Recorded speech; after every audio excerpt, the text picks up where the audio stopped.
This is the Retirement Key Podcast with Abe Abich, founder of Abich Financial Services.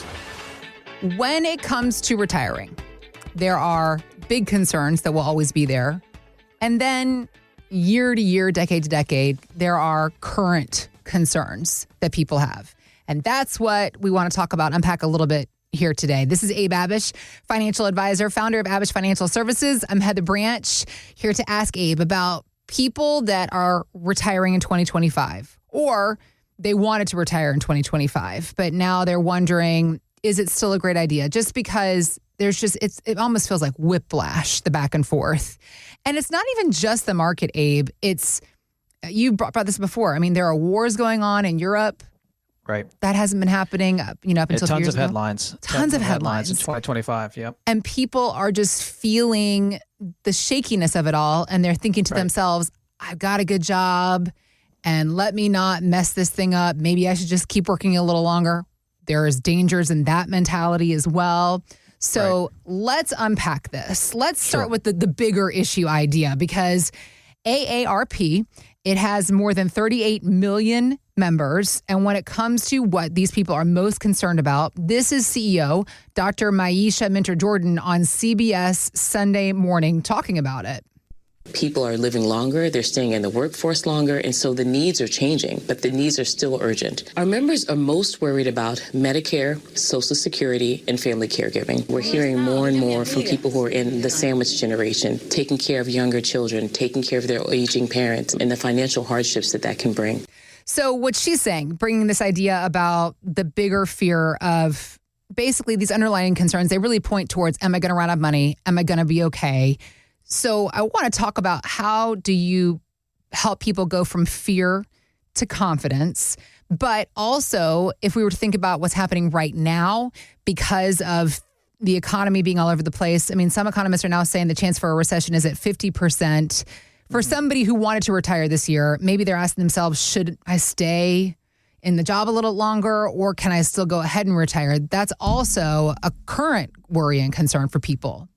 Yeah. So fear to confidence. How do we go from fear to confidence, or more confidence, more added confidence, is by having a plan. Yeah. And so we want to try to tune out as much of the noise as possible. Yes, it's going to affect you to some extent, like the markets, right? Mm-hmm. But a lot of this stuff you can't control and won't affect you, right? Or maybe won't affect you, enough to pause on retirement, right? You can continue moving forward with your plans, probably, if you have a plan and you know what's going to happen in your own plan, and you've controlled it as much as possible. So going from fear to confidence, I think we can do that by planning more, right? By putting together a plan and then proactively following it, tracking it, measuring it, updating it.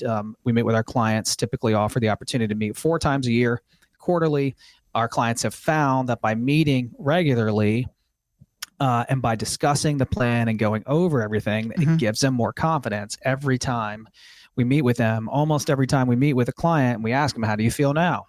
They feel better. They feel like there's more of a relief. They were able to talk about it with us, and not just talk about their finance with us, but talk about, all kinds of things, their grandkids and travel plans. And it's just kind of nice, right? To have a partner there by your side that's helping you in this phase of retirement. Right. Now, when it comes to this year, I think your second question was, what about this year? There's so much noise out there. Should someone still consider retiring this year if this was the year for them?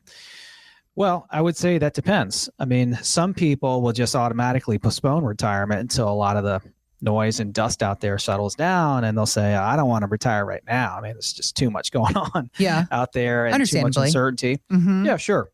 And maybe you want to retire when the markets are totally up, or whatever, make you feel better.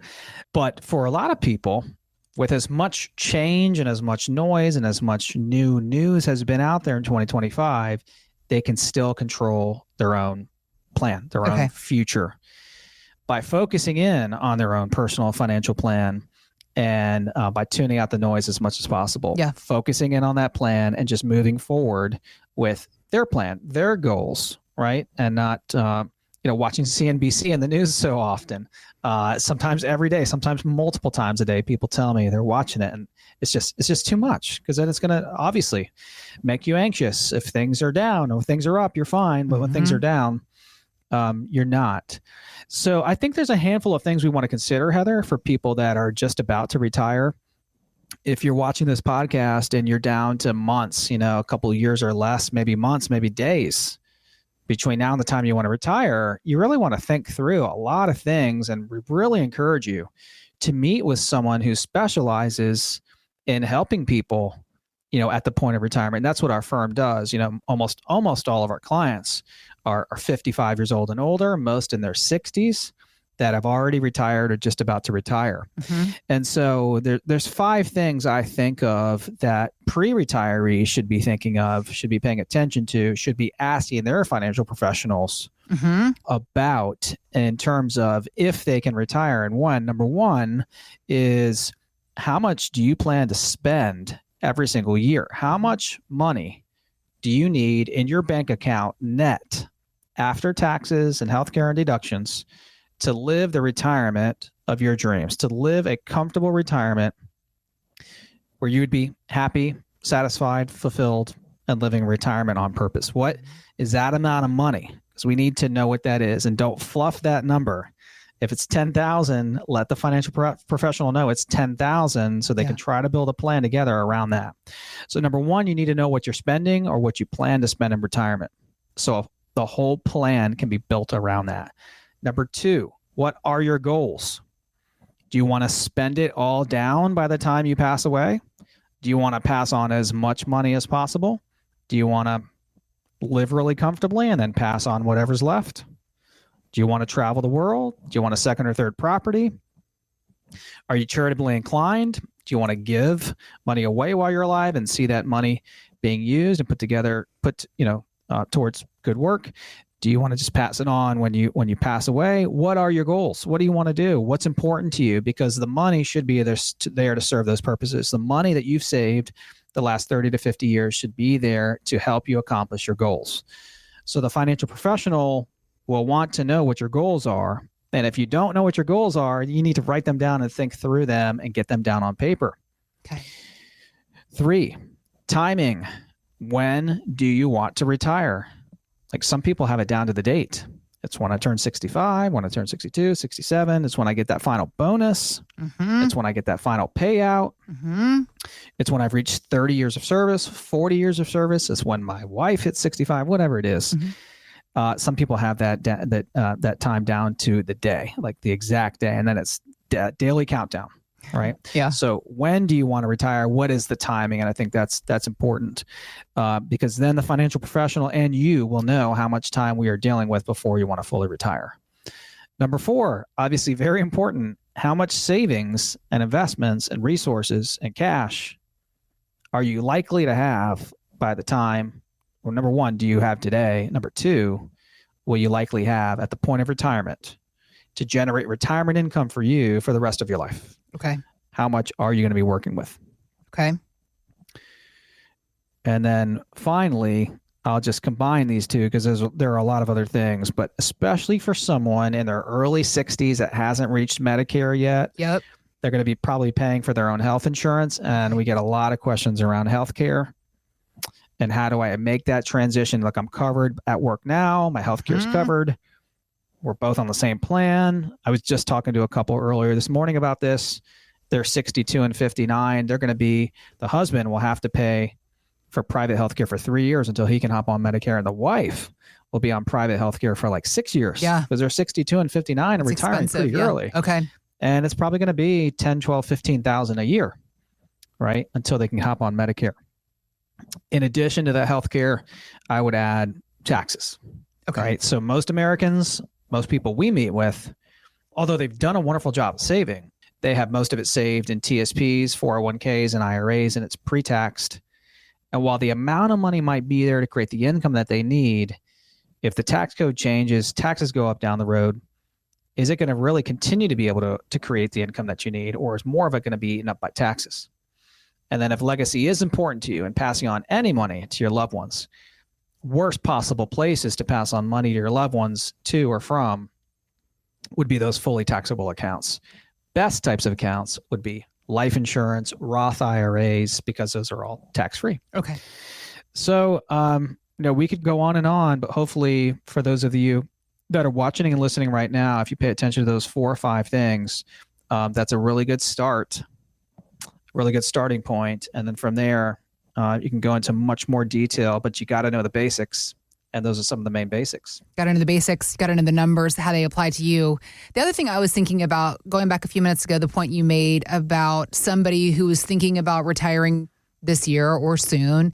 And with all of the headlines, with everything going on in the world, they're saying, whoa, I can't retire with all this going on right now. I was thinking to myself, I mean, it's always going to be something, right? There's always going to be something. There's always going to be something going on that's going to make you say, oh, I can't right now. And what you shouldn't do, what you should be saying is, I can't let all this stuff get in my way. That should be the perspective. That's right. Yeah, don't let the markets, don't let the government, don't let all the news, don't let the tariff situation, whatever it is at the time that you're planning on retiring. That's the thing. This year it's tariffs and a wonky economy. What's it going to be next year or in 5 years from now? I mean, can you imagine, like 5 years ago, COVID, what? Like, it's always going to be something. You're right. A lot of this, I think, is really still in your control. You can take the reins. The choice is yours. Don't be a victim here. Be proactive, take action, control what you can. And I think what you might find is that you're probably still okay. Yeah. And that you probably can retire with dignity, with confidence, with more confidence after having put together a plan, because you've thought through everything with a financial professional who specializes in helping people in this phase of retirement. That's what we call phase 2. It's the distribution and decumulation phase of a retirement plan. That's not a bad thing. That's a great thing because you've worked your entire life to get here to enjoy it.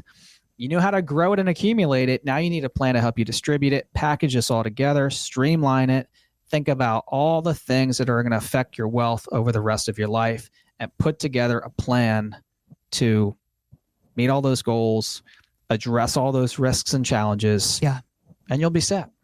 You'll be set. It starts with educating yourself. That's what, of course, Abe will always tell you. I mean, just the idea of some of these points that you were saying we need to know. How much are you spending? What are your goals? These are basic questions that I'm sure a lot of people you meet have never even thought about because there's so few people doing what you do when it comes to this second phase of our financial life. You have fortunately taken the time to write down a lot of this initial information about things we need to know about, questions we need to be asking, things we need to be thinking about in your book, The Retirement Mountain, The 7 Steps to a Long-Lasting Retirement. Speak a little bit about the book and what people can expect to learn from it.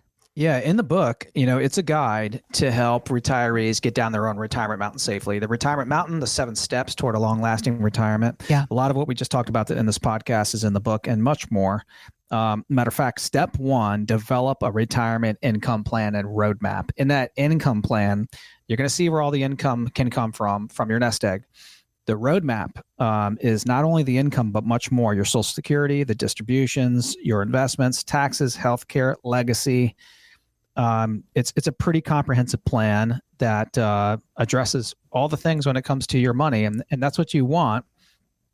And you're not going to be able to do everything at once. The plan will evolve and it's flexible and it should adapt. But, within 6 months, a year, 2 years, if you're working with a fiduciary phase 2 financial planning professional, you should have talked through all these things and planned for them and kind of know what you want. And that would be ideal. Got it. And if you were looking... that's what the book can help with. Obviously, some initial thought starters and ideas. If you want a copy of the book, anybody that comes in or meets with Abe and his team for an initial meeting can get a free copy of the book. We also have links posted in the show notes. You can purchase the book yourself off of Amazon, lots of different ways to get this information.